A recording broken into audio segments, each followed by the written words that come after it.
Críticos questionam se a definição de trindade realmente se aplica ao Livro de Mórmon, um livro que afirma ter sido originado por israelitas pré-cristãos que viveram no Novo Mundo.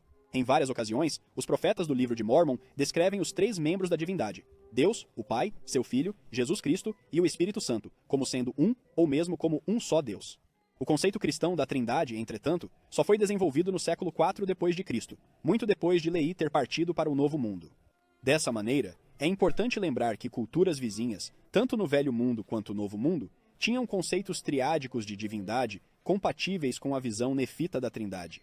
Um historiador disse: a separação e a unificação na divindade estão de acordo com a tradição dos deuses triádicos na Mesopotâmia, Egito e Mesoamérica. Por exemplo, um hino escrito ao deus Amon, encontrado em um papiro datado de cerca de 1228 a.C., declara: todos os deuses são três: Amon, Ra e Ptah, e não há segundo para eles. Um egiptólogo comentou sobre isso dizendo: embora o capítulo comece com uma tríade, seu verdadeiro tema é a unicidade de Deus. Outro egiptólogo disse: é uma declaração de trindade, os três principais deuses do Egito incluídos em um deles, Amon. E esse é apenas um entre muitos exemplos de divindades triádicas do Antigo Egito, cuja cultura teve grande influência sobre os autores do Livro de Mórmon, uma vez que escreveram o registro em uma forma de egípcio.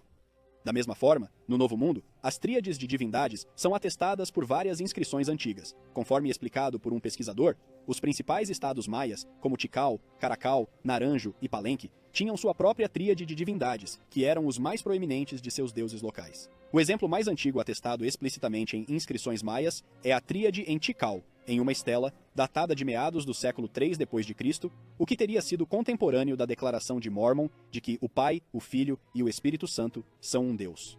Evidências de complexos de templos de divindades em tríade sugerem que essas crenças remontam a pelo menos 300 anos antes de Cristo, o que coloca esse conceito religioso na época do Livro de Mórmon.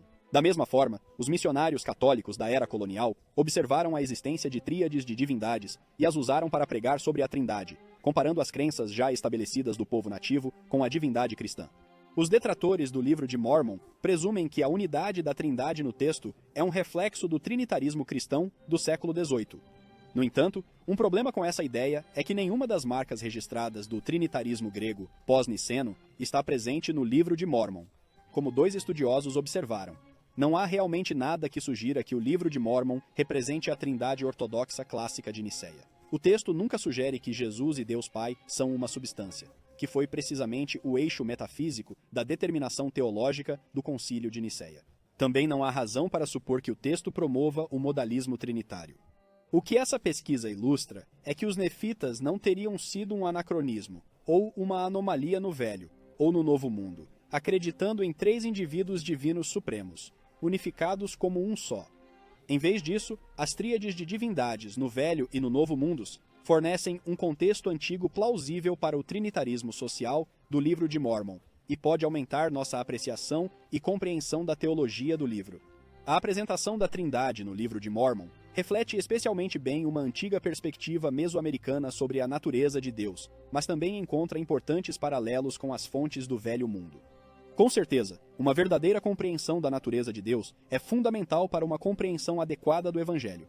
Nada menos do que a revelação divina poderia ter fornecido o ensinamento claro e poderoso sobre Deus, o Pai, seu Filho Jesus Cristo e o Espírito Santo encontrado no Livro de Mórmon. No entanto, essas revelações não ocorreram no vácuo. As concepções religiosas culturais de três seres divinos unificados, de alguma forma como um Deus no Velho e no Novo Mundos, teriam fornecido uma estrutura preparatória. Nesse contexto, os profetas nefitas receberam revelações adicionais que esclareceram a verdadeira natureza e o relacionamento da tríade da única divindade verdadeira, a Trindade do Pai, do Filho e do Espírito Santo.